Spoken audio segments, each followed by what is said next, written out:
nation's heroes arrive in New York to help launch a nationwide drive for the sale of war bonds. Up Broadway, men of England's RAF, men of America's Navy, men who have met their enemies and defeated them, respond to the cheers of New York's millions.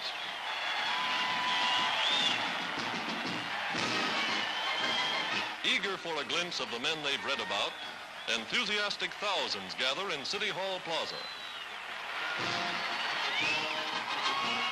The triumphal procession roars its way uptown. In its most uproarious reception of the war, New York pays tribute to fighting men of the United Nations.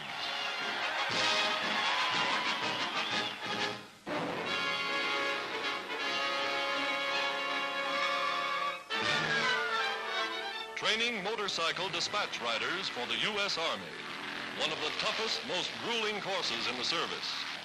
After 6 weeks of basic instruction, they send them on cross-country trips like this.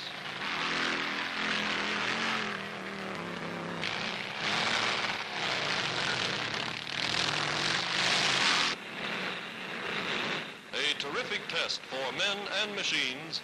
They take the bumps in high gear. Now they're real veterans of the saddle.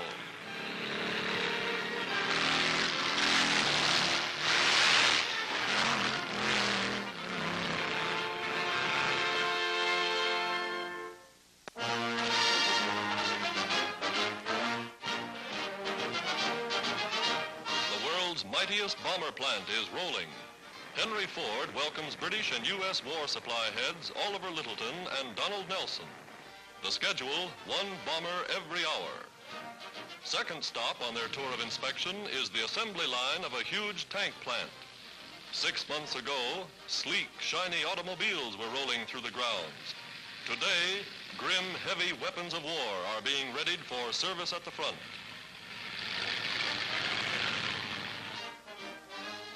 In Washington, China's Foreign Minister T.V. Soong concludes a Lend-Lease agreement with Secretary of State Hull. China will get more and more tanks and bombers to help Generalissimo Chiang Kai-shek. America promises all aid to her gallant eastern ally. On the Pacific coast, workers in a bomber plant get a visit from America's hero of the hour, General James Doolittle, the man who led the first United States bombing raid on Tokyo. Addressing the men who built the ships that rained bombs on Japan, the general said, "Thanks for some great airplanes."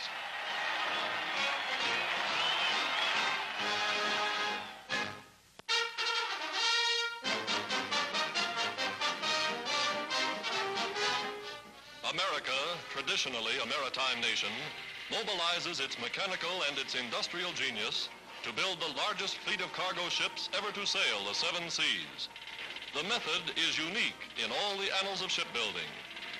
Ordering prefabricated ready-made parts from some 500 factories scattered throughout the country, the yards apply mass production technique, and the results are breaking all records. Average time to build a ship during the First World War, 11 months. Record time, 7½ months.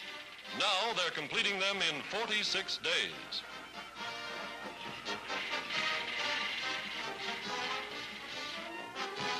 Hailing the victory of production, the nation celebrates Maritime Day with a mass decoration of merchant seamen. In New York, Mayor LaGuardia awards medals to men who have been victims of Axis submarines off the Atlantic coast. There's no downing the spirits of these brave sailormen. Torpedoed 2 and 3 times, they're ready to sail again.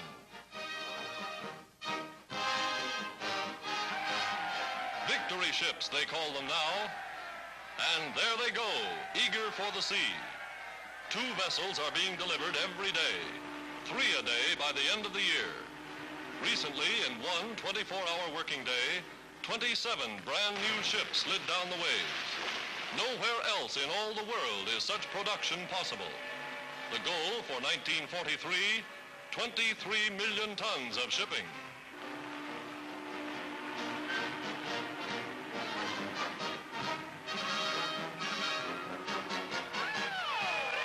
No sooner is one launched than they swing a new keel into place for another. Not a minute is wasted. Workmen working night and day, 7 days a week. to produce the ships America's enormous war effort demands.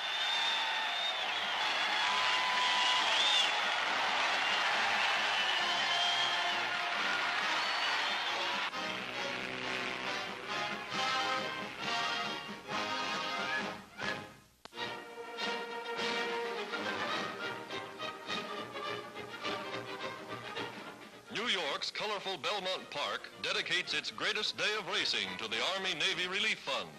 30,000 fans, including U.S. General Hugh Drum and Admiral Adolphus Andrews, head the host of servicemen here for the Big Turf Classic, the $53,000 Belmont Stakes, the nation's champion three-year-olds all the way together.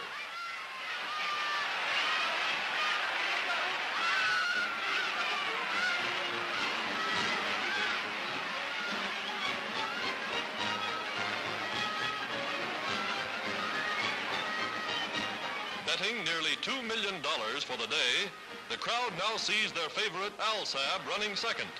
Shutout, the Kentucky Derby winner is in front and there to stay. No matter which one wins, America's servicemen collect the profits. That's a real sporting gesture.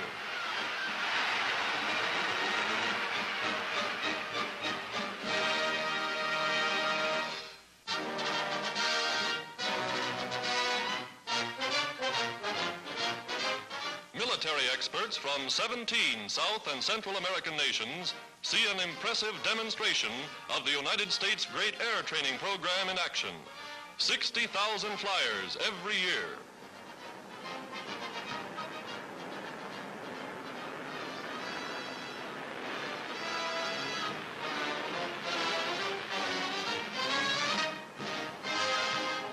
Their motors roaring defiance, this graduating class of young American Eagles are now ready to man the fighting ships of the Army and Navy Air Corps.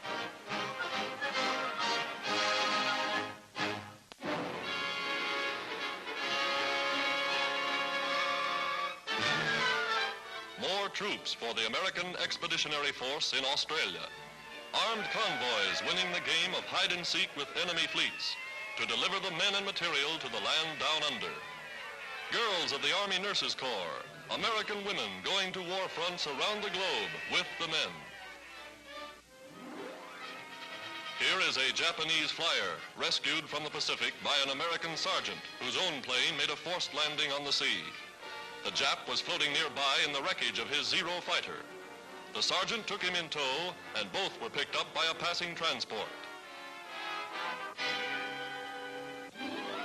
Once ashore, the Army nurses make themselves right at home in this strange new world. At an advanced base, they take over a completely equipped hospital and dressing station. Overnight, medical and surgical facilities are established to care for the physical needs of the troops. The girls, all rated as officers and trained to rigorous Army standards, work long hours. But it's not all grim. At the local zoo, they meet Australia's famous koala bears, seldom seen outside the continent.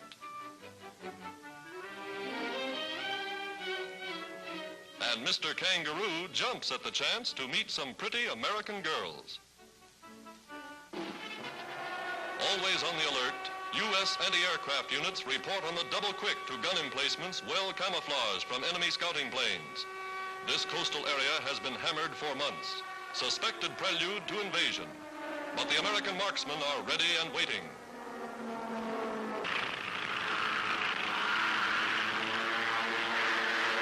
From nearby airdromes, United Nations pilots take to the sky in fast fighting pursuit ships.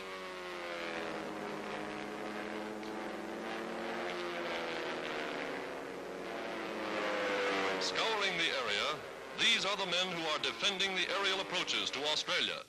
And here's real action. Jap plane spotted. In a matter of seconds, the anti-aircraft crews are letting them have it.